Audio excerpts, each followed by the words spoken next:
to make the sleep detection feature perfect. Garmin continues to try, modify, and experiment. So far, there are 3 sleep detection algorithms. This video will show you the differences between them.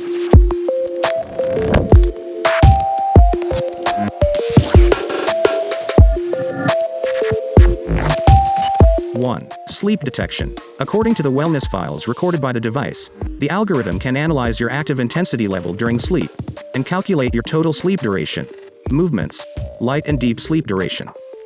This is the basic sleep detection algorithm for general devices, like VivoFit 4. 2. Advanced sleep monitoring. After the sleep data recorded by the device is uploaded to the neural network, even more details can be calculated based on the classical algorithm. It not only can calculate your total sleep duration, movements, light and deep sleep duration, but also the duration of REM, rapid eye movement period. This algorithm is used by devices that have the advanced sleep monitoring feature, like VivoActive 4.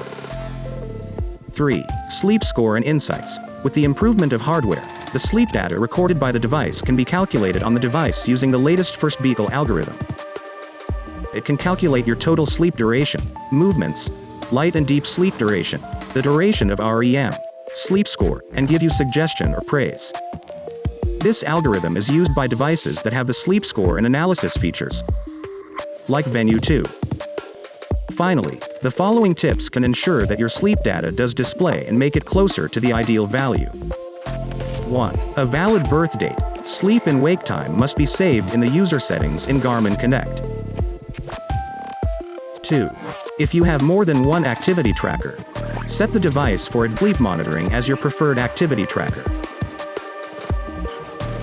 3. Make sure the device's heart rate monitor is on, and the device fits snugly and comfortably. Green light cannot be seen. 4. Wear the device at least 2 hours before bedtime and keep it on while sleeping. That's it. Thanks for watching.